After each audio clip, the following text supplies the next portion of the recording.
Hey everyone, welcome to the show. I'm James, that's Katie, and of course that makes this episode 7 of Circles and Squares, a PlayStation podcast where we release every other Monday to talk about PlayStation games, news, and whatever else we feel like talking about. And Kate, can you believe it's been 2 weeks already, give or take, since the PS5 reveal? I know, I can't believe it. It's been such a busy 2 weeks too with all the other shows going on.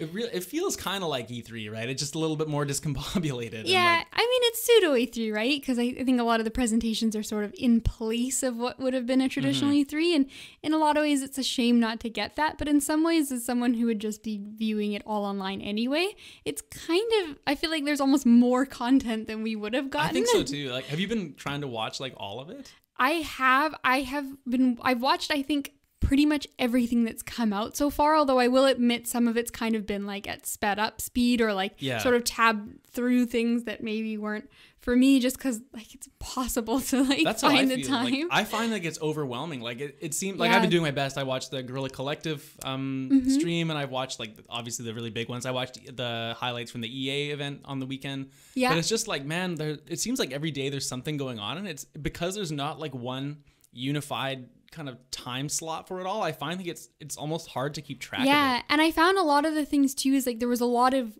overlap with I found some games I saw in 3 different conferences. Right. I mean that happens at E3 as well. Yeah, it was nice because it was sort of maybe a different take, or one would be a trailer and then the next conference would have it an actual chat with a developer or something. So it was quite nice, but it also contributes to a very large amount of time to actually watch through everything. Totally right. That's why I think usually I often just get my highlights later, if you want to call them that, from on Twitter, hey, these are the best announcements from this, or read a recap or something. But I don't know. It's nice. I miss the big day-long presentation things. This is we got Sony this day, Microsoft this day, EA going, Ubisoft, all that stuff. I just miss the unified nature of what it was before. You're right. And while I did watch a few things live, obviously the PlayStation event I watched live, and I watched the Guerrilla Collective live as well, because there was a few things on there I knew I was anticipating, which we might get to later.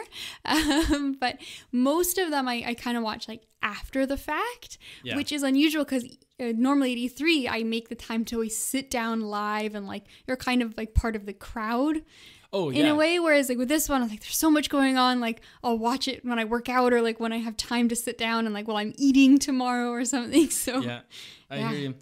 Well, Kate, let's get the show started. Today, of course, we're going to start off by talking about the games we've been playing, including our PS Plus selections from the news segment we started last show. After that, we'll get into a bit of a lighter news week compared to the last few, of course, with the PS5 reveal. You ain't going to top that.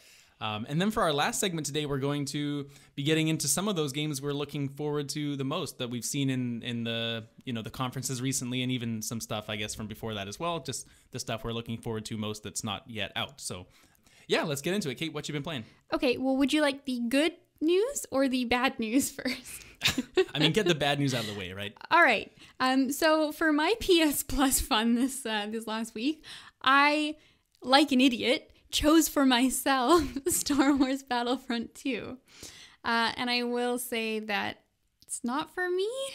I had a bit of novelty fun with it. It wasn't all horrible, but I think, and this is a game I almost enjoyed from an analytical standpoint, because going into it, obviously the main thing I knew about it was some of the older games, which I remember the PS2 version was so much fun. Yeah, and I remember renting it as a kid and loving it. So I mean, I had that aspect, and then the other contextual part was all the controversy when it came out with their horrible loot box system and their really money grabby, and how you could only get Darth Vader in the smallest percentage chance loot box, which you spend hundreds of dollars. Yeah, exactly. So I will say, to their credit, they've really fixed that aspect of the game. All of the heroes are just available for you to play, which is obviously the main draw of this game, is that it is a shooter, but as you play, you accumulate points, and then with those points you can purchase the really exciting heroes like Darth Vader and Kylo Ren and Luke. So you have some of the Mace older Windu in there? I don't know. He should be. He better be. He should be, because he's cool.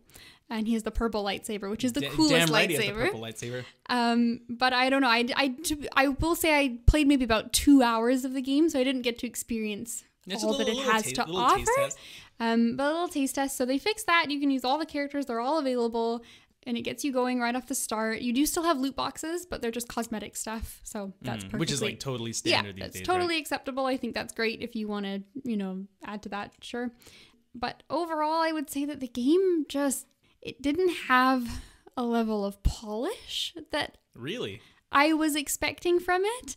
And also, I just feel like the core concepts of the game sort of like almost contradict themselves. And it felt, I've never played a multiplayer game that felt like a single player game. You got to explain on So that. I'll get into that. So I'm interested.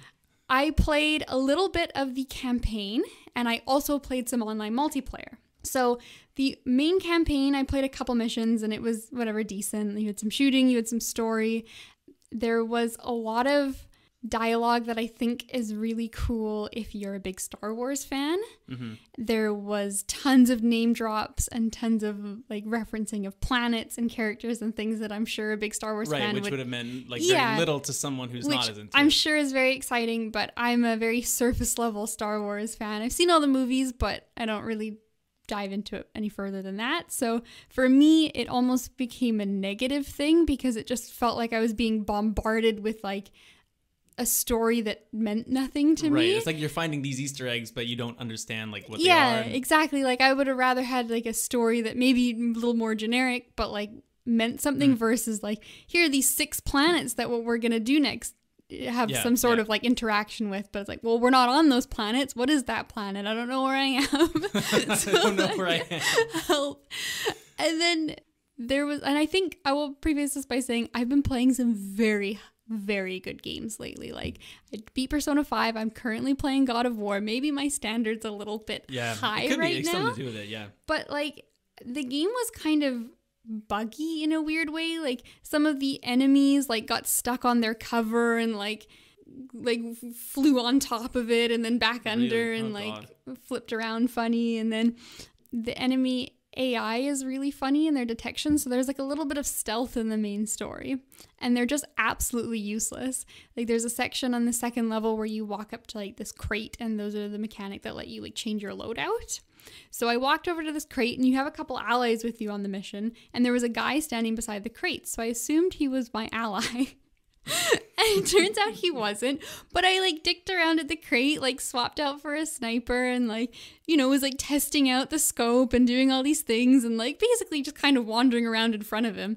And then, okay, I'm ready. So I go to snipe an enemy like quite far away. And the second I hit that, the guy who's been standing beside me this whole time aggroes and starts shooting me. And I realized he was not my friend. But then afterwards, and it was kind of a funny, memorable moment. But then afterwards, I thought to myself, like, what the hell was he doing this whole time? Like, that wouldn't show up in a lot of other games. So, yeah, whatever. That was the main story, and I'm sure, you know, there's a lot more to it. I think you get into sections where you like fly some of the spaceships and stuff, which seems cool. That's always the aspect of the older games that I like the most. And I'm actually like, not to get you too off track, but I'm looking forward to that new Star Wars Rogue Squadron game that was announced. Like that looks like way more my jam. That game looks really, really interesting. So I think maybe I would hold out for that one over this. But getting to the multiplayer section, which I think is probably the meat and potatoes of a game like this. It's sort of done in 2 sections where you first start out and you are like a regular soldier. You have a couple different class types that give you slightly different abilities or different guns and loadouts. But it's, you know, it's like a kind of like a regular shooter at that point. And I will say, like, the gunplay feels nice. All the lasers have a nice like pew pew pew sound and like good sound effects. Yeah, the sound design is really good and like they have a nice weight to them and like the shooting is perfectly, you know, like adequate. Like I had a good time with that point. But then you get to the heroes, which is sort of what you work towards the whole time and the main draw of this game. And they're a fun novelty to get to play, but they sort of ruin the aspect of a shooter. And it's so bizarre because they're so grossly overpowered compared to your regular characters that like you just sort of break the game and it feels like you're playing against an NPC when you're playing as one of them. People. Because, yeah, you're playing against real people. I think it was the mode I played was 40 versus 40. But like all of the people I played against, all of the enemies, when I was one of these heroes, felt like an NPC because you just one-shot them with everything you do, right? Like I played as Kylo Ren a little bit, and your lightsaber kills them in one hit, or you force choke them from like 2 states away, and like, like so there's nothing they can do. You're just some big like you're behemoth. given this like temporary power fantasy where you can just go destroy guys. And exactly. I felt like I was playing a Dynasty Warriors game all of a sudden. What and happens I was if just you encounter another person using a hero? That's the thing. I think that would be the really cool part of the game. But the problem is you only have 4 heroes that you can be for each team, and only one person can have it at a time. So you can have no more than 4 heroes on either side. And there's 40 people in these levels, which are all really big and quite beautiful, I will add. So I never ran into another hero while I was a hero. So I'm sure that's like a cool aspect of the game. And maybe if you're playing it like more seriously and like, you know, like coordinated with your team, like you might play around that a little more. But just as a casual thing, I never had that as like situation. your first impression experience as someone just popping in. Yeah, it never happened. The only time I ever ran into heroes was when I was a regular soldier, and I would shoot them for like, you know, however long until they noticed me, turned around and killed me. So the only time, so like it feels again like there's not really a lot of like interaction between the 2 sides of the game, which is strange for a multiplayer game. Yeah.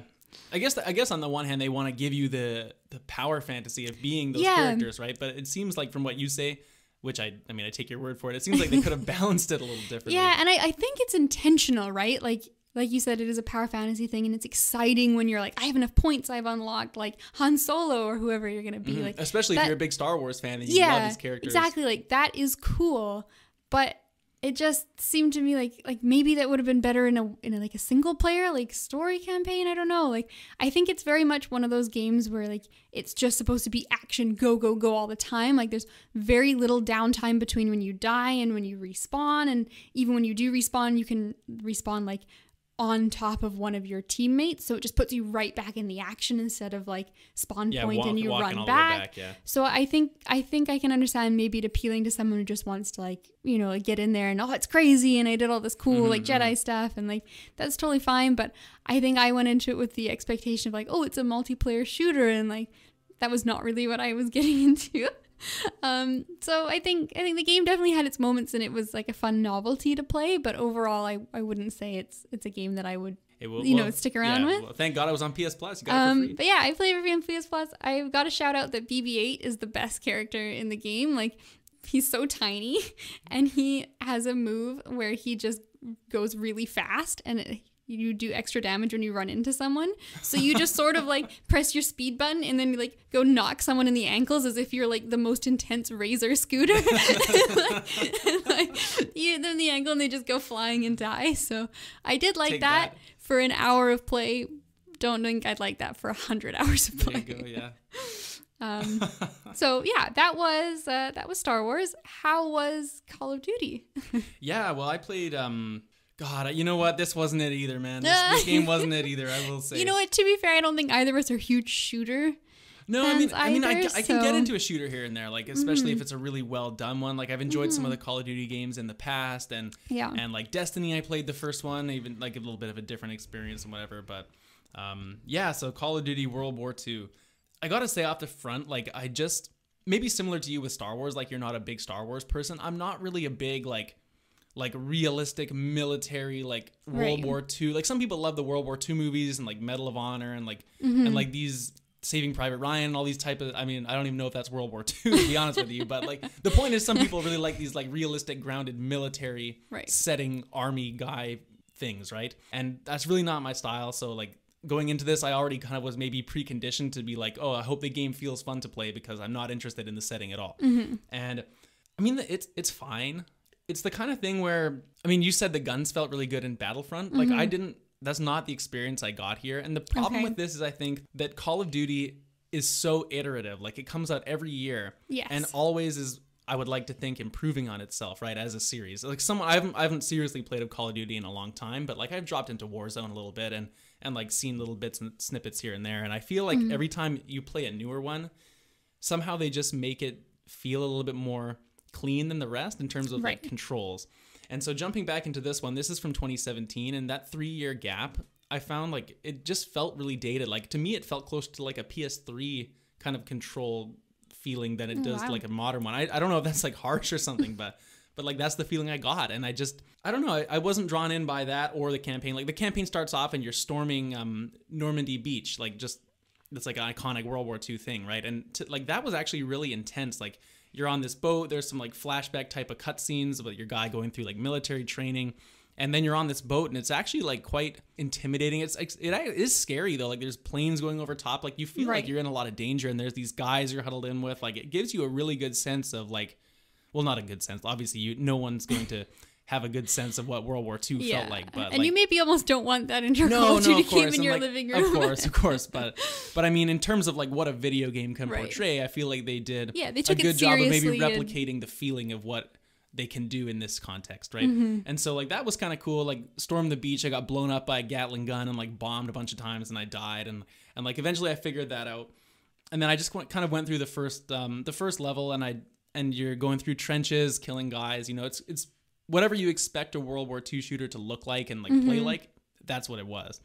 The cool part I will point out that I actually quite liked the game for was they had this thing. I guess they're trying to build up like the idea that while you're at war, you would make comrades, like your squad mates or your platoon mates would become like your brothers, right? Like brothers during the war. And they had these cool moments throughout some of the campaign levels where there'll be a guy who's in trouble in your platoon, and if you happen to kill the guy who's like attacking him quick enough, then that guy will be like, oh, thank you so much.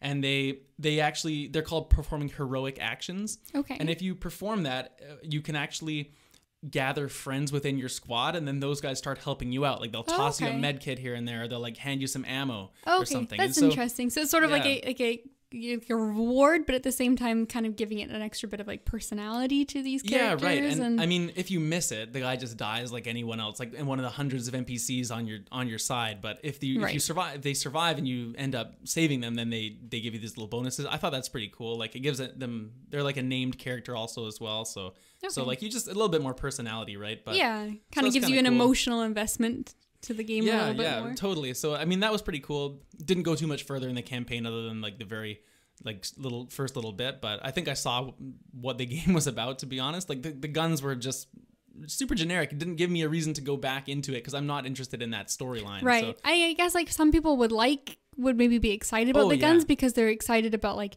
that era and seeing like some of those things like recreated. But then I guess if you're not really, that doesn't really appeal much to you, then they're sort of just generic guns because like they can't do anything interesting with them because they have to be time. That's right, like, and that's correct. Why I think some of the newer shooters, like a Destiny is an example, like that's probably the last shooter that I played a lot of, and I really liked that game because the weapons were like cool and like modern. They had these cool features. But going back to World War II, unless you're like either really big into Call of Duty or you're really big into World War II and like the retro guns and retro stuff, like it's just so normal. We've seen these guns 100 times in 100 different shooters by this time, you know?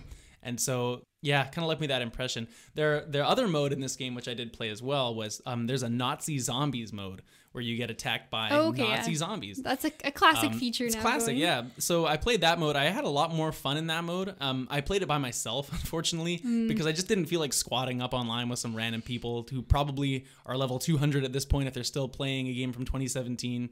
And I'm like just starting. So I was like, you know what? Screw it. I'll just play by myself, see how it goes. Cool mode. Like you're in this little... Like, I think it was an English village. I don't exactly know where it was, but like there's brick houses and everything, and you're kind of defending this little spot, and you're killing guys, and as you kill them, the waves go just as you'd expect, and you gain money so you can unlock new weapons or expand the little area you're fighting and stuff like that. And I could actually see that being a lot of fun, like that type of mode. My main experience with I played a little bit of Call of Duty, like some of the older ones, but with the newer games, my main experience is just with friends, couch co-oping that mode. And it's always really fun, like just as a social thing, because you're like, oh, totally. Oh, guys behind you, like watch out. Yeah, like, behind you, like, oh, we should barricade this. Like who has money? Like there's a gun if you want it. So yeah, so I mean that mode I would say like looks pretty fun. It's just by myself. I only made it like as far as you can by yourself before you get swarmed, right? But yeah. Well, I mean overall, same kind of feeling I guess you had. Like, glad it was on PS Plus. Glad I tried it. Like, I'm glad we're doing this segment. I'll play anything on PS Plus just to give it a try and do it for the show. But I definitely will not be stopping back in to complete the rest. We'll both cross our fingers that maybe July has something else in store for us. Let's hope the next time we record, we get a couple of really, really good games to pick from to make up for it. But yeah, let's move along. Kate, what else have you been playing? Okay, so I've got a game next that I am very excited for to talk about. I wanted to actually talk about it last show because we've been playing it for a little bit longer of a duration, but there were just some other games that I wanted to go over. So today I will talk to you about For the King from Iron Oak Games. So this is a game, it's described as a co-op roguelike strategy game, which is a lot of keywords getting thrown out at you. But basically it is a sort of like 4X map D&D inspired game. So you get a team of 3 characters, which is a really nice convenient number because not a lot of games have 3 as the best. Is it 3 players as well? Yeah, it's 3 players, so you can play it by yourself and control all 3, or you can have... Can you think of another game that has 3 players specifically? Because I can only think of one, which is Trine. Yes, Trine is the other one. But I even made a note here. I'm like, it's so convenient that it's 3 because like it just doesn't show up very often as that being like the optimal number. And I have a setup with like a couple friends and we often have 3 people. Yeah. So it was very convenient. And it's just nice to have something, like a little bit different. That's why I play so much Rocket League. 3 people standard in that too. Yeah, 3 people Rocket League. Battle Right's another one, 3 people. But anyway, so you all make a character and it's sort of like, like your D&D sort of classes. You get, you can be like Bard, you can be a warrior, you can be, like a huntsman, whatever. And it gives you like various stats and some passive abilities. And then main gameplay loop is you go into the world and you get like a main story quest. And then a lot of the game is sort of like exploration and like leveling up for you to be able to complete that main story quest. So as you walk around, it's like a 4X tiled game. And what do you mean 4X tiles? So 4X it's kind of like if you've played like Civilization or one of those, like it's like the hexagon maps. And then your character gets like a certain amount of movement per turn. Gotcha. And you can move to the squares beside you, which are normally like kind of like fogged. You don't know what's there, but then when you walk onto them, it might reveal some kind of like event or like a merchant that shows up, or like something will pop up and like surprise you that you can deal with, or it'll be like combat encounters. And then it turns into a turn-based strategy combat once you enter. So it's really neat. The kind of core concept is you do your fights and you level up, and then you go and interact with the other things, and maybe they give you some loot or like some stat upgrades or like whatever kind of things you can get to sort of grow your power. Any type of reward, right? You can get like side quests and stuff. So it really has that kind of like one more turn aspect to it, because like you never know like what's going to be around the corner. You get to an edge of an island and you're like, oh, well, there's only 2 more hexes over there. Like, I'll go see what it is. So it's really neat. The combat is really fun too. Like, it's quite simple but very clever with the system.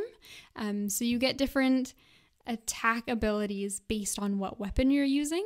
So, and sorry, are you fighting on this like hex board grid as well, or does the battle become something else? So when you walk into the same square that's already occupied by a monster, it starts a little turn-based combat thing, kind of like how like in a JRPG where you got the overworld monsters, you walk in and you're in the battle zone now. And then when you kill them, you get like money and I gotcha. loot. So you're encouraged to do that. But the turn-based combat system is really good. Your weapon that you have equipped dictates what kind of moves you have. So you can sort of switch that out and like vary the game as you go. And then you get like, you have like loots that the bard has that have supportive stuff and do magic damage, or you can have like a bow that can like armor pierce or something. So it's pretty good. And then your chance to hit is based off of like whatever stats that weapon uses. So it's kind of nice, and it like details it all out nicely for you, and it'll tell you like percentage to hit is this, how much damage it's gonna do. Mm-hmm. So sort of like a Fire Emblem almost, like how you have to see the stats before you attack. It's kind of like that. It's really unique. Like, it sounds sort of complicated, but once you start playing it, the game does a lot of the behind the scenes stuff for you, so you get just a very nice clear UI. But what it does is, and it's really interesting, is it gives you like points that work with the combat. So for example, like a loot gives you 4 rolls. And it's sort of like, I guess it's trying to emulate D&D in a way where you roll. So if your roll is like a 60% chance of landing, then when you roll 4 times in the combat, those spaces light up. And if you hit none of those 4, then you miss. If you hit all 4, you get like a really good attack that maybe has like an extra thing for, it can crit because it's full, or like maybe it does an extra effect because it's full, or maybe you roll like 2 of those 4 and you do like half damage or something. And then you have a resource you can spend to fill in one of those for free. And then it obviously increases your chances of getting it perfect. So it's kind of neat. There's definitely some like randomness and some chance that get involved in with it, because it is still, you're playing like, the percentages, right? Yeah, you're playing the percentages, and it's still meant to be like a roguelike kind of game, but you have tools to manipulate that chance, which is nice as well. So it's quite strategic.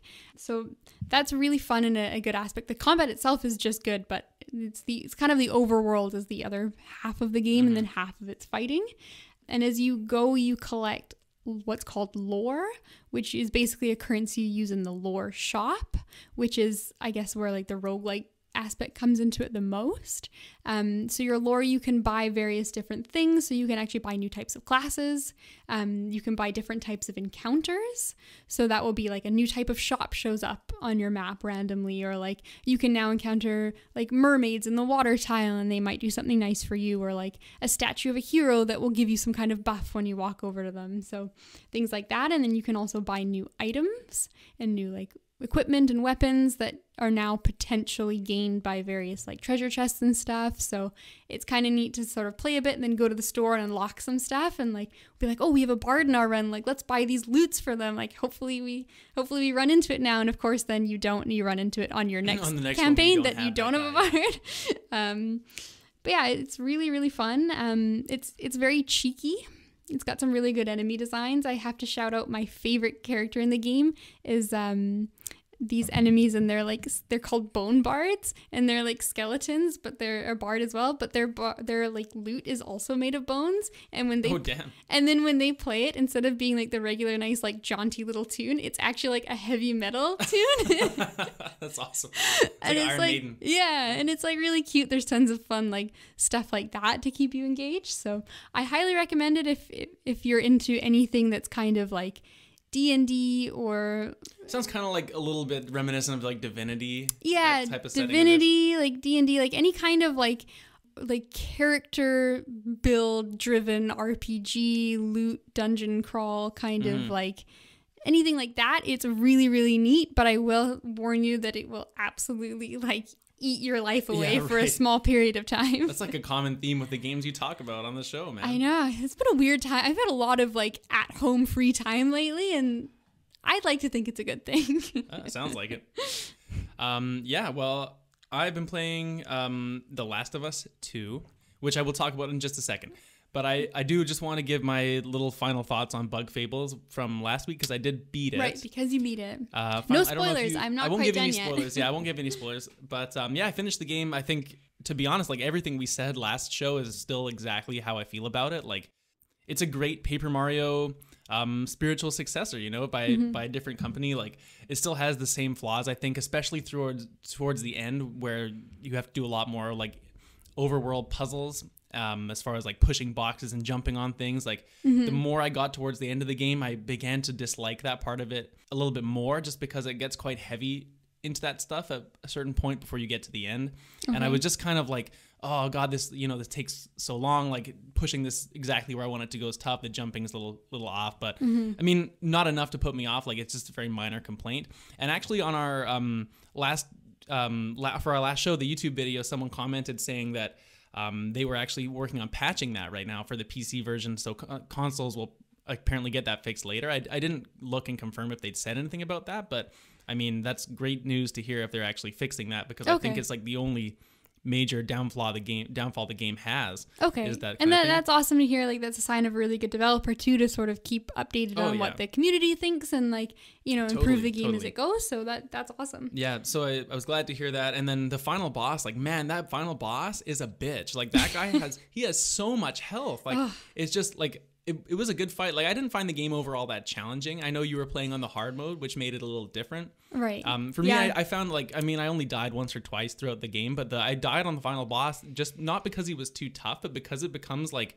a bit of an endurance fight. Like, I found like I was just too liberal in my usage of my items and my resources for the first time, and then I didn't realize I'd be fighting him for as long as I was. Right. So you were kind of used to, based on the rest of the game, like kind of like expending all your stuff, and like totally, that was the fight. Like, I played it very much like very aggressive all the time, and like I would just pay the money to heal because I found I had so much money. But by the end, like I had to pace it, and then once I went back and did it the second time, I beat him, finished the game, all that. Like, there's a lot of post-game content that shows up, like side quests and stuff. Might pop back in and do a few, but overall, great game. Like the ending, it was good. But yeah, The Last of Us Part 2. Ooh, I am excited to hear. You know what? I purposely haven't asked you very much about it because I'm excited to hear what you think about this game. Yeah, so, I mean, this game, where do you start with it, right? First of all, I'm not going to say anything about the story because this game is like, if not 50%, it's more than 50% story-driven. Like, the story is what it is. The story is great. I really like it. I know people online have been review bombing this game a little bit on Metacritic. Yeah, it's been a little controversial. Due to a number of reasons, maybe because, you know, Ellie's into girls, or maybe because the violence, or they don't like where the story's going, stuff like that. But, I mean, to all those people that are upset about the story, like, this is the story they want to tell, you know? Like, if you don't like it, then like, don't play the game. So, getting past that stuff, though, like, wow, I don't even know where to start. This game, it's so fun, like, as good as people remember The Last of Us, the original being, going back and playing it now, you can kind of see like, wow, this is still great. It's still like wonderfully built, but it's been iterated on a bit since then, I think, because it's from 2013. So like, which is 7 years ago now. Holy shit! Exactly, you know, crazy, right? So, but playing this game now, it feels like how you remember the original one playing at that time. Like, it's that clean. Like, the mechanics are perfect. You think you can vault over a wall, like, you'll do it no problem. You want to begin crawling, like, you do it no problem. You'll reload your guns, like, nothing feels like it has a glitch or like anything like that. It's very organic. It's great, yeah. And the big change from this one in terms of like what I'll talk about mostly here is the combat, and because that's, you know, spoiler free, right? And it's safe. And this, yeah, it's safe. I'd love to talk about this game in a spoilery setting another time. Yeah, well, once we both played it, we will do so. Yeah. So the main thing I've noticed from the change from the previous game to this one is they've really opened up the combat encounter areas. I remember when we watched the State of Play, you were worried like, oh, is this getting a bit too open world, or like what's going on? It's definitely not open world. Right. But in the previous game, like the first one, you would encounter groups of enemies in different areas, and they'd be like varying sizes. In this game so far, a lot of the encounters take place in like much bigger areas, which allows you a lot more freedom in how you want to tackle it. And that's in terms of like the width of it, but also like the verticality is a lot more. Like, I find that there's a lot more, oh, I can climb on top of that roof. Like, maybe I could climb on top of the roof and lay down and shoot the guys from above. Or you know, you can also crawl in this one now and go prone. So like, oh, I'm going to crawl under this truck and like wait for them to walk past. And with those two changes alone, there's a lot more like personality in how you want to fight them. Because of course you could always, if you have enough bullets and weapons on you and you think you're hot shit, you can still take them on and like just start shooting at the guys. But like, that doesn't usually work out. So it's very much about like, do you think you can get to that roof without them seeing you, or like, are you going to hide in this building, clear this one building out stealthily, and then take shots from the windows? Like, that sounds really cool. Like, it sounds like it encourages you a lot to be very creative with how you're approaching these situations, which is awesome. It totally does. And the thing too is like, your strategy, you cannot keep the same strategy every time. Like, my ultimate strategy would be that I'd build a bunch of, you can build like these, like, they were called nail bombs in the first game. They're basically like, you know, landmines like you can put down. Like shrapnel mines or whatever. You can put them down. My strategy, if I had my choice every time, would be I'm going to barricade one house, put one of those at every door, and then snipe guys with my rifle, right? Like, that's what I would do. But this game, like, you can't do that because it doesn't give you enough resources to rely on the same strategy every time. Like, like you're gonna run out of bullets. You're not gonna have enough to craft exactly what you want. Like, I can't make this nail bomb this time, but oh look, I can craft a Molotov. So now I have to find a way to use this effectively because I don't have any other resources, you know? Right. And I think that's so cool because it keeps you on your toes, and it makes you also like look around these environments because they are so big. So you're not just staying in one spot. You're encouraged to like, oh, I wonder if I can just make it to that next house. If there's what I can find in that house that will help me kill the rest of these guys. Like, are they going to have ammo over there? Do they have supplies? Like, you need to move. You cannot stay where you are. Yeah, that's kind of neat. And it's a smart game design, too, because obviously it's thematic with the world. Like, you don't have a lot of resources. That's sort of the point of, like, a post-apocalyptic, like, well, right, yeah, you're scraping by. Like, I can't tell you how many times. I think I'm about halfway through right now where I've been, like, honestly, like, I've got, like, almost no bullets left, and I just come by this one house and there'll be like 2 pistol ammo in there. I'm like, oh, thank fucking God, like 2 pistol ammo. Like, I better not miss with these 2 shots, otherwise I'm gonna have to like sneak up behind these guys. And it makes it fun too, because like I'm kind of the person, maybe to a fault at times, where I'm a very like habitual player in games. Like, I tend to find a play style, and like I've been loving God of War. I absolutely adore it, but I find I approach combat very similar with every encounter because it's my style. It works. I like it. I'm good at it. It's fun. But I like when games challenge me to approach things from a different angle and like utilize a play style or some items or some sort of aspect of the game that I wouldn't interact with otherwise, because it ends up being really fun and like, you just get to experience more of the game. Well, exactly, right? And to that point as well, like, this is definitely the way they want you to play. And it's not just in your resources and like what's available. It's also in that they've now introduced dogs. And so the way the enemies work is that, well, the zombies are more by sound. But when you're fighting the human enemies, it's obviously by if they can see you or not. But sometimes the human enemies have dogs with them. They don't go by sight. They go by sight and smell. Right. So when you go into the listening mode, which is like, your bread and butter in The Last of Us, you can see your scent trail. Oh, okay. And so you can tell when the dogs are if the dogs are around, like, you literally have to move because they will track you, and you like will get eaten alive. Right. And I'm sure Ellie doesn't shower as much as she'd like to. So you're probably quite pungent. The dogs can smell you from quite far away. As I've been playing this game, I just can't get out of my head. Like, during the cutscenes, I'll be playing and I'll just be like, man, like, these guys must just smell terrible. Like, they must be so dirty. They look like they smell like shit. Like, they definitely do. But it's okay as long as you all smell like shit. Yeah, you can't tell. But overall, like, this, I love playing this game, and I like we saw in the state of play, like, it is overwhelmingly like violent in some parts. Like, just the way that she stabs these guys, even with generic melee, like, they must have got a blood spatter expert in on this to like, no, I'm not even joking. Like, they must have, like, they probably did. The way that it goes on the ground, and like some of the stealth kills you pull off, like, you can hear the gurgling of people like getting stabbed in the throat. Like, it's just crazy how it feels. And like, maybe this is a discussion for another time, but to me, like, if games ever began to get R ratings, like, this would be right up there with like GTA for like, this needs to be R rating, because of, it's going back to Call of Duty from a little bit earlier. Like, that's a violent game. You shoot guys in the head, but it's just, it's so arcadey compared to how this feels. And like, it almost seems like unreasonable to have them rated the same way. And that's only the violence. Like, this game has all types of different things in it. Yeah, so can't say too much more without the story. The game is, what I will say about it is kind of funny, is like, in the first game, it's infamous for like, oh, the power's out, better find a generator. And there's so many times like that where you're like, okay, good, I found the generator. Right. And so this game has a bit of fun with that. Like, they were almost making fun of it, and like, oh, look, another generator. And then at one point, Ellie was just like, oh yeah, now that's a generator. Like, she was giving it a compliment. Like, they know they had to do this all the time in the previous games. That's awesome. I like the little on the nose nod, but yeah, that's my initial impression. Okay. I'll talk about it more for sure once I beat it. So last question about it then. I'm so glad that you're enjoying it. Is it living up to your expectations? Is it surpassing them? Or do you think you were really excited about it and it's just a very good game, but not... You know what? It's hard to answer that because to me, the reason why I'm mostly playing it is like the storyline, right? Like, I just...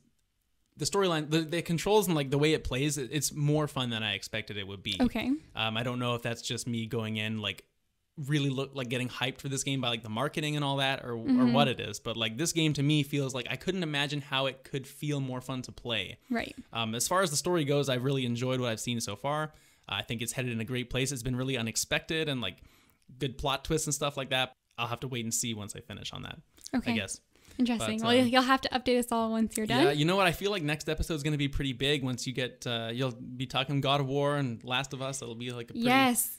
pretty heavy. I will continue to tease you with God of War. I think we'll move on to the news and into our other things today. But I have definitely made some progress, and the game has really opened up to me. So God of War soon. TM. Yeah, that's a get ready for next time kind of statement. But we'll leave it here for the games we've been playing for now, and we'll be right back after a short break with the news.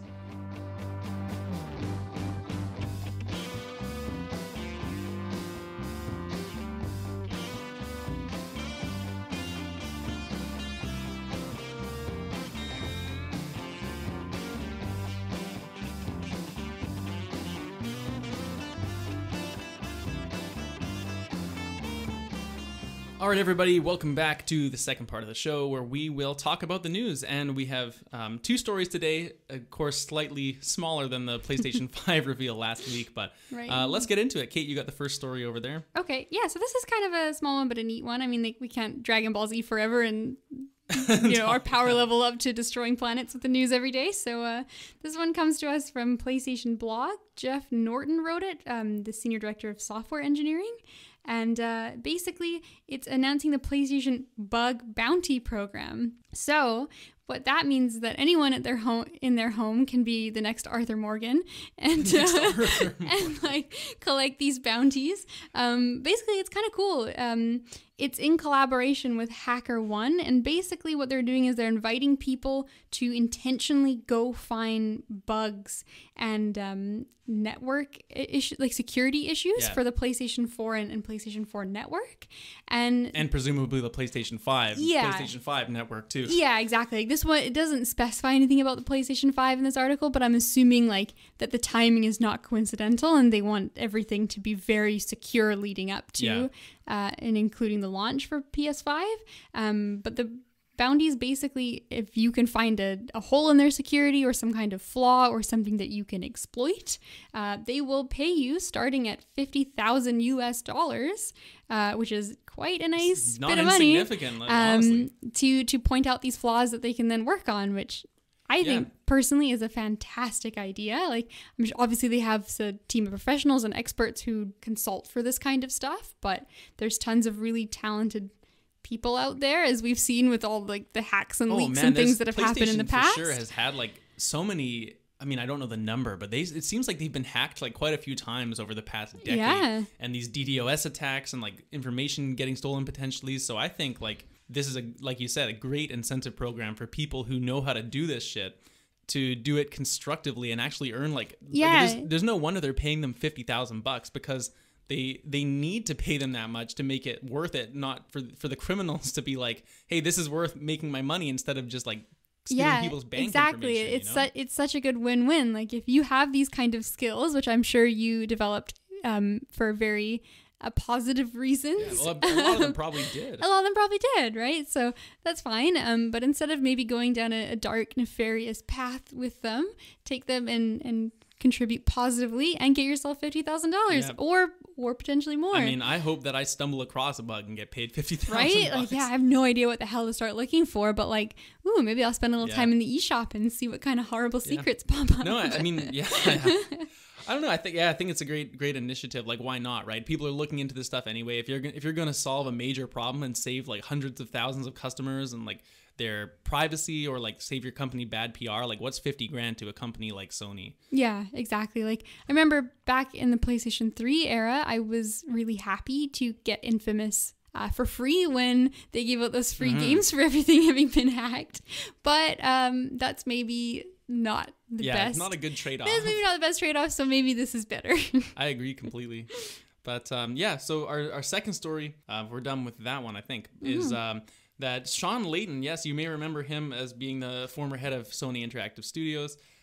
He's had an interview with GamesIndustry.biz where he basically outlined that, like, hey, look, games just cost too much to make these days. I think he was referenced in the article saying current gen, a lot of AAA games are costing anywhere between like 80 million to 150 million for AAA game development. And I think this came up because of The Last of Us 2, like a game he was still with Sony during the time when like some of the time the game was being worked on. So what he's trying to say is like, look, games either have to become shorter so that they don't take as long to develop, thus costing less money, or something else is going to have to be done about it, just because it's getting to the point where, like, especially with the new consoles coming out, that like the games are only getting bigger and more expansive and better graphics and better this, better that, and it's just going to become like unsustainable to create these products unless they either make the game shorter or increase the price of what the games cost. And so it's kind of like which trade-off would people prefer? Like to me, I'm okay with shorter games. I don't need some 150-hour experience, but I mean, I don't, as a consumer, I don't want to be paying more than, I mean, we're in Canada, $79.99 for a new game is like not a cheap proposition, So it's kind of an interesting conundrum. Yeah, it's kind of like they're sort of in trouble either way, right? Like, as a business, you can't like produce a product that loses you money. There's not, like that's not feasible. Well, you can to a point, but you have to have enough products balancing that out and making you money. Yeah, exactly. Like just as a very general rule, like why would a business, like, that's stupid, right? So it needs to be feasible and sustainable for them. But then at the same time, as a consumer, like 80 Canadian dollars already seems like too high of a price for a lot of games. So well, that's why you see the trend of everyone like, oh, I'm waiting for the sale. Yeah. I'm waiting for this to go on PS Plus. It's like why Steam's so popular with their Steam sale where you can get like 95 games for $2, And PlayStation and console games are in a different spot than that. But you can kind of see like the writing on the wall kind of that we're heading towards with statements like this.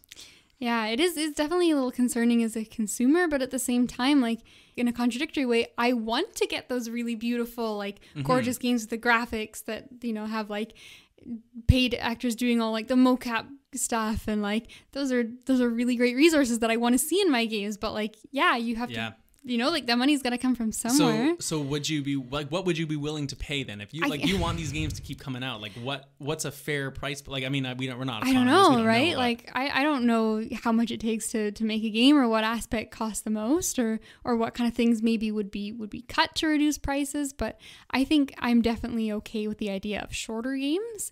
Sometimes like a long game I find intimidating by the length anyway. And like, it would be nice to have some AAA games, especially that like have these big budget, like beautiful, like best resources, but you don't have to commit the next like 100 hours of your life to. Like it'd almost would be nice to know that like, okay, I can pick up that game. It's 30 hours and it's really high quality, but at the same time, it's really game dependent, right? Like some games, based on their design, require a really long length, and there's definitely people who see that as a draw to the game, like, oh, I can get immersed. That's a lot of people. Like a lot of games are sold based on like over 80 hours of immersive gameplay. Yeah, like, exactly. That's like on the box. Some people want to just dive into the game and like live and breathe that game for a few hours, and they don't want to run out of content. And at the same time, like, I think one of the reasons that is being promoted so much as being like, at least 80 hours worth of content, and maybe sometimes that's not for the right reasons,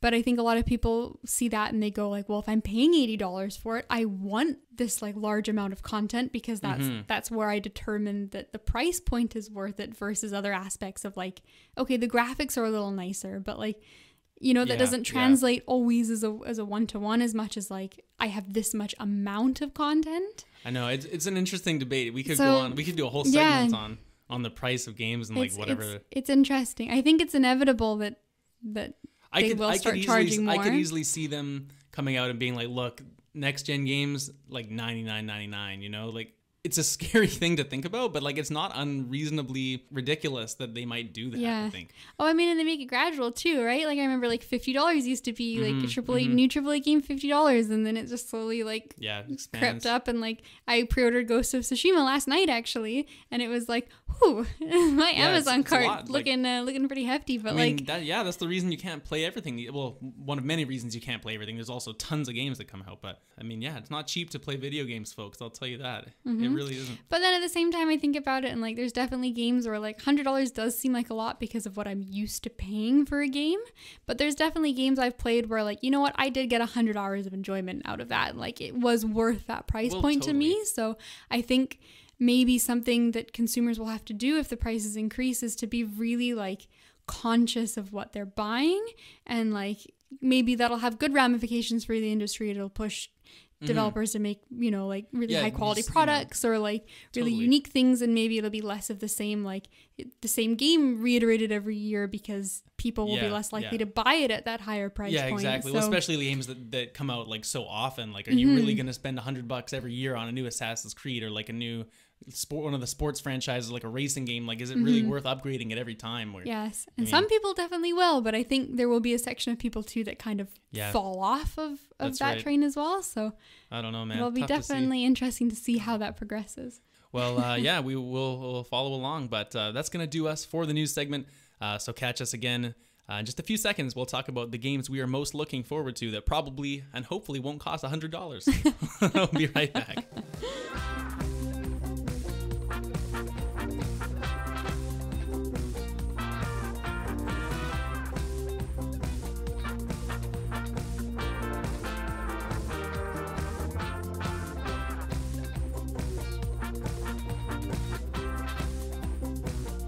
All right, everyone, welcome back to the final segment of the show where we thought, in spirit of E3 and all the new game announcements coming out, that we would take just a few minutes to go over some quick hitters and kind of outline what we're most excited for, everything we've learned about recently. So why don't you start us off, Kate? Okay.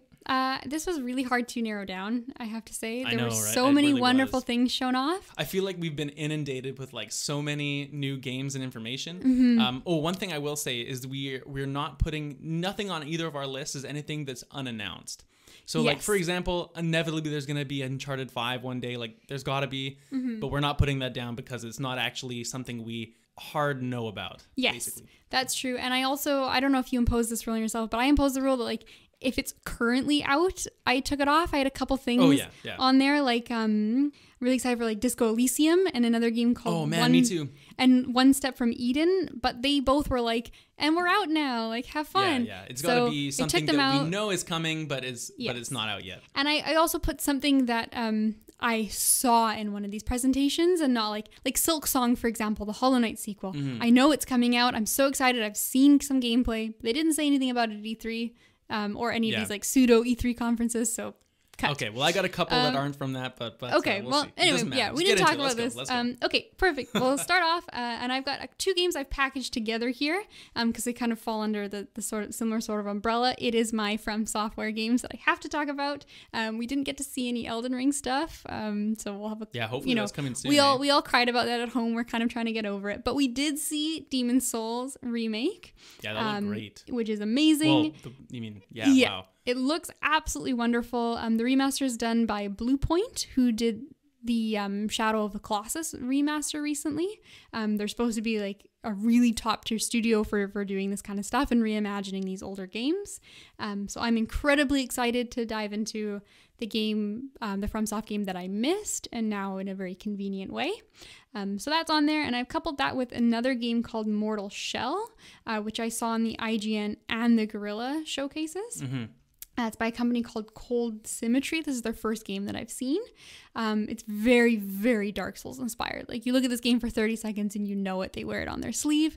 But it looks like they've added some like unique gameplay twists to it. The main thing is you kind of get like, there's a few different patrons in the game that you can find, discover, and worship. And then they give you different abilities that seem like they really play into the core gameplay of it, so it's kind of got that flexibility and like something that sort of makes it stand out a little bit more. They're definitely Dark Souls heavily inspired, but they're changing it up just with their own little flair. Maybe. Yeah, exactly, and like it looks like it's got a really cool atmosphere. The combat looks like it's nice and tight, so I'm excited to see how that game progresses. That's cool. Well, I'll start off then. I have two that go together as well, not because they're anything like each other, but just because they're my two games on this list that actually aren't coming to PlayStation. Oh, okay. So I do have a couple of those.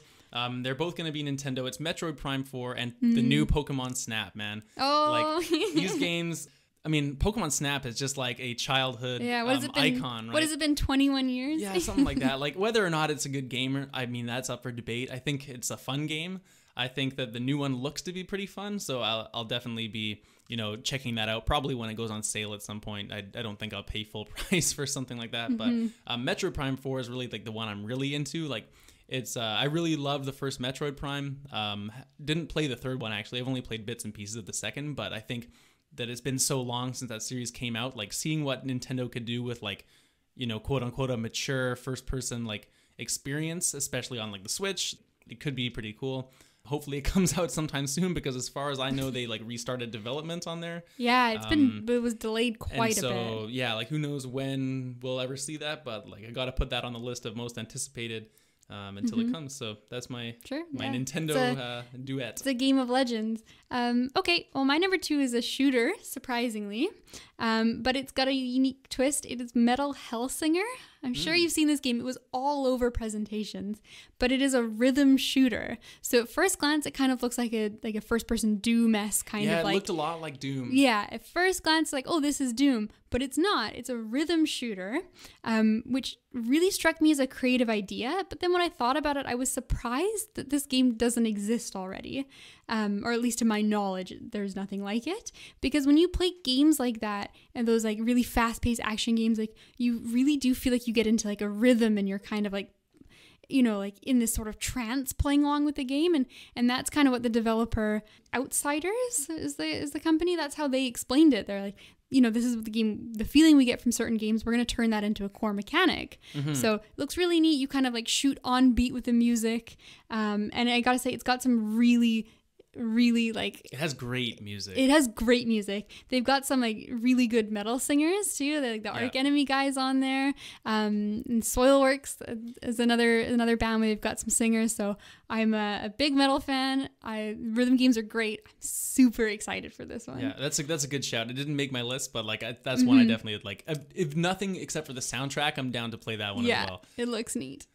So my next one I'm gonna get out of the way here. It's not the most exciting pick because I think everyone's excited for it in the game industry, but that's Cyberpunk 2077. I've said it before, I think on one of our shows, maybe even our first episode where we went over one of our questions in that interview about like how I never played The Witcher, especially The Witcher 3, and it's a game that I've always really wanted to play, but I just feel like I missed the boat on that one, and it's not that it wouldn't be fun to go back to it, it's just that because Cyberpunk's going to be so big, I don't want to go play The Witcher for like 4,000 hours and then spend that much time with Cyberpunk. Like I just want to get into a game from CD Projekt Red.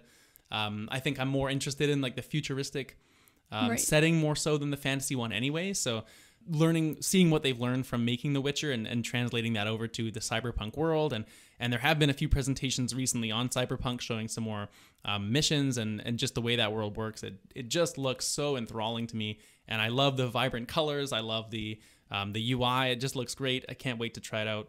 And you best believe I pre-ordered that already months and months ago, even though it's delayed till November. Right. I think it just recently got another delay, right? Till November. Yeah. But I mean, you know what? It's coming. Work on it as long as you need it to. I'll play it whenever it comes Exactly. Out. What's the Nintendo quote? Like a delayed game? What is it? A delayed game is, or no? A rush game is never good. A rush game is bad forever. No, but a delayed game is good eventually. I don't know. Something a little more eloquent. Someone email and tweet us. Let us know that. Yeah, this is why we're not Nintendo PR. Okay, number 3 on mine is The Iron Oath by Curious Panda. So this one's really cool. It's an indie strategy RPG. It's got the classic retro style for that, and the million games like this come out. But this one sort of has some unique things that caught my eye. So the premise is you run a mercenary guild and you hire on different units, which are going to be like your different class types. And then the game sort of like progresses with a time-based time system. So like your characters get old and retire, or like they actually take on injuries from some of like the turn-based fights you go into. And then there's, like you run into NPCs and you have to make like choices and dialogue options. It's got all that kind of like sim aspect going, which is always fun, or at least I am obsessed with it after playing Persona. But the combat stood out to me too. It looks really neat. It's like you're on like a grid that you can fight and move around in, but they have a emphasis on positioning and movement, which I don't think you see very often. And they pointed out, and I was trying to think, I've never seen this in a video game before, but they have op attacks, which the developer said they pulled from D&D. So if you're not familiar with that, it's when I am not. Perfect. Then I will tell you. So if you're not familiar with an op attack, it stands for like opportunity attack, but it's when you're beside an enemy and they move away from you.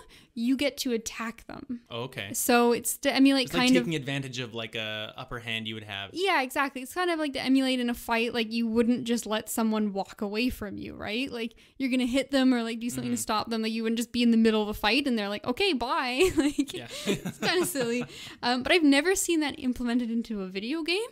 Yeah. It's kind of neat. So there's that emphasis, and then they showed in their gameplay demo there was a lot of like putting traps down, and then with one character, and then using another character to push them into that trap, which then presumably like they could also get an op attack. So like it seems unique in the sense that the positioning of the fight is much more important than just like my guys all stand beside you and like beat you up. So yeah, looks really neat.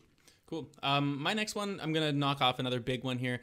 If you haven't noticed, a lot of mine is from the Sony press conference because I just can't get over how excited I am for some of these. I couldn't not put them, right? Got to shout out Miles Morales here, Spider-Man. Spider-Man 2018 was, I mean, I'm doing my top favorite games of all time list right now. Like that game just came out the other day. It's super high up. Like I loved the movement in that game more than anything. Like just swinging around that city is just like a game in itself, let alone the rest of it. It really makes you feel like you're Spider-Man. It does, man. It does. Like it's a great game, and I just think that them learning from how they made that to refine, like, okay, we don't really have to do a whole lot to build this city up. We don't have to like, we can refine the swinging mechanics instead of building them from the ground up. You know, like they've already learned a lot from making the 2018 Spider-Man, so I have high expectations for like this will feel even better than that. And I mean, I'm always down for a good Marvel superhero story. I'm a big fan of like the Marvel universe. And it's cool to see Miles Morales come out again, just as something, because I think we're all very used to Spider-Man now with all like the movies and the games, and it's like right. And it's a big change to have Miles instead of Peter. I'm sure Peter will still show up inevitably, even if it's just on like phone calls, like they're swinging around, hey Peter, like nothing's going on, no trouble here, and he's like fighting a guy. You know, you can just see it happening, right? Yeah. And so whatever happens, I'm just interested to see that, and can't wait to go back to Spider-Man. Even if it's not a full sequel, that's fine with me. Down for the shorter experience, maybe less than full price. Yeah, too. maybe it won't be $100. Yeah, exactly. That's right. Okay, this next one I've got is sort of funny because when I first watched the trailer, I assumed it was going to be a certain type of game. Found out that it's a different type of game, and it's still on my list either way. So that says something. To elaborate on that, it's Solar Ash. Which is also the PlayStation event. Yeah, that's the Hyperlight Drifter guys, yes, right? It is made by Heart Machine, which were their last big game was Hyperlight Drifter. So when I first saw it, it's like a very beautiful, artistic looking game, and I thought it was going to be a Journey-esque kind of like visual cinematic sort of thing that was like a short experience, but like kind of like a very emotional and like art-driven game was my assumption for it. But then when I looked into it a little bit more and saw their Steam page, because they just showed like a sort of like a teaser trailer. So I looked at the Steam page, there was the description on there alluded to that there's going to be like big boss fights. So now I'm thinking it's maybe going to be similar to Hyperlight Drifter in that sort of like really fast paced, like bullet time almost kind of like action. I think it's a direct sequel to Hyperlight Drifter from what I heard. Which like I'm still very excited about that. Like I just the teaser just looked so beautiful and sort of like gave me, you know, my guess was it was a certain type of context, but I'm still equally as excited about like a Hyperlight Drifter sequel because that looks incredibly fun too. So this game just really has me like captivated. Yeah, it was one of the most, I mean, we saw so many games like we said, like there's been so many things announced, like that really is one of the ones that sticks out based on its appearance. Yes. Which I think is like a big shout because there's hundreds of things to compare against. Yeah. So cool. So my next one I will go with, they're not in order here. I'm just kind of throwing them at the wall. Mine are silly too. I'm gonna go with the smaller one. This is definitely the smallest game I have on my list. It's It Takes Two by Joseph Fares. Hazelight is a studio, I believe. For those that aren't aware, I'm a huge fan of Brothers, Tale of Two Sons. Like I love that game. That was his I think first game. It is phenomenal. It is like one of my favorite games for sure. Like definitely as far as smaller experiences go, it's like right up the list for me. I played A Way Out as well last year. It's a really fun couch co-op. I didn't like it as much as Brothers. I think it had some flaws, but it was still a great experience. Like really enjoyed that game as well. So I'm basically just in on whatever Joseph Fares does. I'm checking it out for sure, just based on like his storytelling and whatnot. And so It Takes Two is the story of like this girl whose parents are going through a divorce, and she basically makes these dolls. One's made of wood and one's made of clay, and I don't know if she's playing with them or if something happens with these dolls where she's telling the story about like how her parents are interacting. And apparently he did an interview saying that the mechanics in the game are based around the emotions that they're going to be feeling at the time, and like how the gameplay and the story like weave together to create a narrative. And I just think that's a really cool design philosophy, where a lot of games will be like, hey, you're doing this action, and then in a cutscene it's going to show you the emotion. Whereas with this kind of idea, if it works out the way he's like pitching the game, it kind of meshes those together. And I think that's a really great concept, especially from someone who like had such a phenomenal game like Brothers, and like A Way Out's good as well. So like I couldn't be more excited to check this one out when it comes. I'm really glad that's on your list. It was on my list, but then it got condensed and sort of like pushed outside of it, mostly for the reason that I haven't played A Way Out yet, although I did buy it yesterday. Yeah. Check out that Steam sale. So I'm really excited and looking forward to that. It's been something that's been on my radar since it got announced, I think in 2018. You're talking about A Way Out, right? A Way Out, yeah. So I kind of took It Takes Two down slightly in priority on my list because I wanted to play A Way Out first. But yeah, it looks really neat. It looks very emotional. Well, I mean, that's the thing, right? So I like that. I like very story-driven games. It looks good. My number 5 is probably absolutely no surprise to anyone who's been listening. I've got Baldur's Gate 3 on here, which is what I alluded to earlier when I said that Guerrilla Gaming had some interesting stuff for me. So they had a big section on that, didn't they? They did. Yeah. There's been some really good stuff for Baldur's Gate 3. It's made by Larian Studios, who did Divinity, and they also announced a cool Divinity DLC. So yeah, I saw that and I was like, Kate's gonna like that one. I know. I actually just finished Divinity recently, like about a week ago. Maybe I'll talk about it soon. Yeah, do a whole separate podcast about that. But I'm basically going to go into a replay of the game to incorporate the DLC. So that's my level of excitement for this. And Baldur's Gate 3 is basically Divinity, but also mixed with D&D. So it really can't get better. They've done a bunch of gameplay demos, which are really fantastic to go watch as well. Like you can tell the game is so incredibly organic. Like the gameplay demo, like the person dies in it at the time, like they run into an encounter and like do poorly and die and have to restart it, and things just go horribly wrong, which is exactly what happens when you play the game. So it looks incredible. I'm so over the moon, and it's coming out soon too, I think. When is it out? Well, I think there's like a demo or like an alpha you can play in August. Oh, that is soon. So wow. Yeah, it's coming up soon. There you go. So my second last one. Let's get the one more obvious one out of the way first. It's Ratchet & Clank, the new Ratchet & Clank for PS5. I think Rift in Time, right? Or Rift Apart. One of those two. Rift something. But man, like Ratchet & Clank, I think it's definitely one of my favorite PlayStation franchises. Like it's gotta be. I love those games, and I think the reason I never jumped to it off the top of my head when someone asked me that, like, hey, what are some of your favorite series? It's just because we haven't had one for so long, and it's just been, since we saw that announcement, like ruminating in me, like, oh man, like I really want to play this. Like I need to play this. I need to play it because it's just something that's been missing. And so to the point where I actually busted out the PS2 the other night and played a little bit of the original Ratchet & Clank, like not even the remake, just to get back into that world and see like, okay, this is where the series started. This is where it's going. And I just think that not only is it the franchise that I really would like to play, I'm also excited to, I think from what they showed, it's the game that's coming to PS5 that, well, along with maybe Spider-Man, that are going to show off like that fast loading capability. Right. It'll be a flagship jumping from kind planet of to game. planet. Like I think that will be just a great, not only game in its own right, but also a great experience to like show off the difference between previous console and like the new one coming out. So definitely Ratchet & Clank for me. Okay, wonderful. It does look really good. All right, so for my last game, and I'm not saying I saved the best for last, but have you heard of a little game called Fight Crab? I think I have. I think you told me about this one time. So this showed up in like IGN's Day 4 or something, and like this is a game that I heard about like a long time ago, and it's sort of become like a joke with my friend group of like, oh, when's Fight Crab coming out? Like we're gonna play, and it's this like dumb fighting game where like basically you're all crabs, and I think there's some lobsters in there too. So the game is very you don't misleading. want to discriminate between shellfish. Yeah, exactly. Like the game is quite misleading. There's more to it than just crabs, but basically like it's like a fighting game, and you can control like, each claw independently. And is one much larger than the other? Some anatomically correct. Some of them are. There are many types of crabs you see. There's like long arm crab and like small crab and like coconut crab.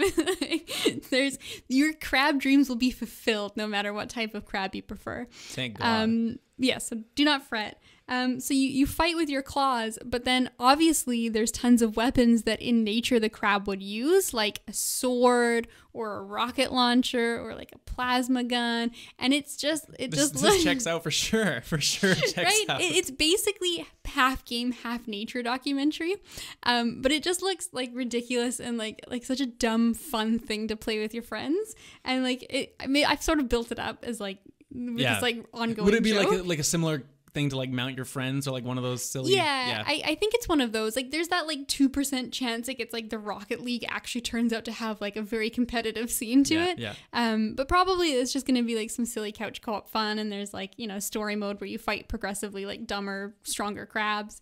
But like I was not expecting to see this at E3, and I was so excited and sent it to my friends. I'm like, guys, it's coming. Like, we're going to play Fight Crab. We're going to, like, have a night where we all have some drinks and, like, set up, like, a proper tournament bracket. Oh, 100%, and, like, 100%. Play some Fight Crab. So, if that happens, I'm in. Yeah, I say go look it up. It just, wow. Sometimes you just want some, like, mindless entertainment. So I agree completely. Fight Crab. Completely.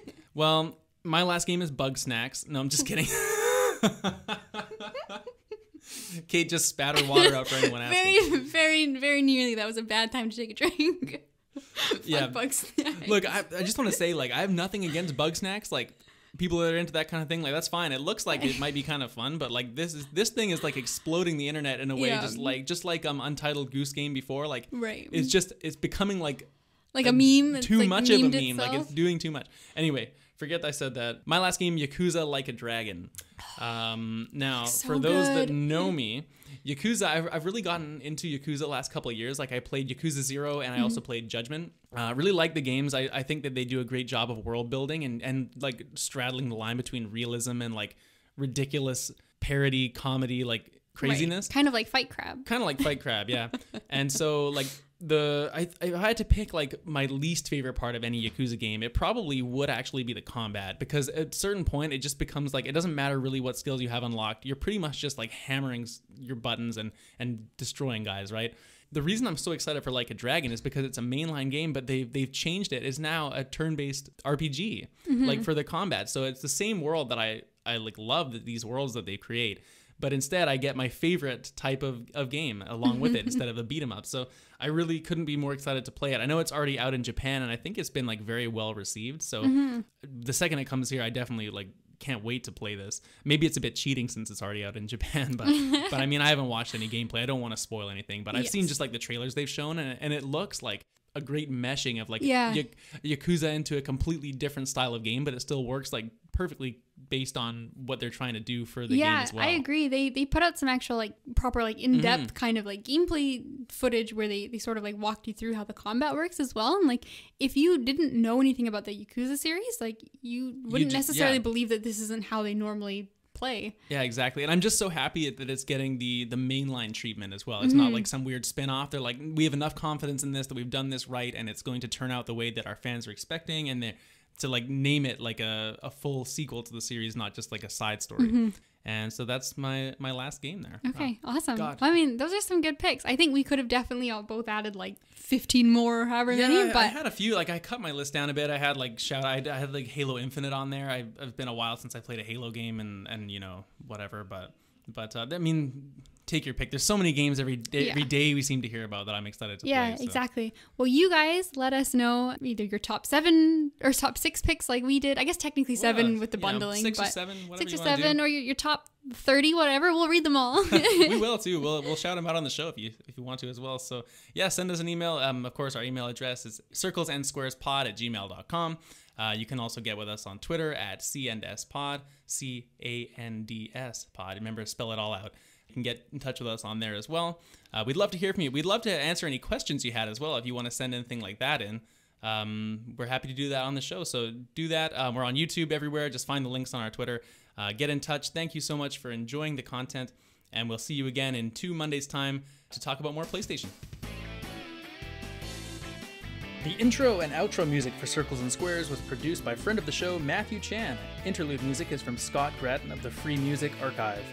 Our channel art was created by @unreasonable on Twitter, and our brother Alex is the designer of the Circles and Squares logo. Thank you all for listening and supporting the show.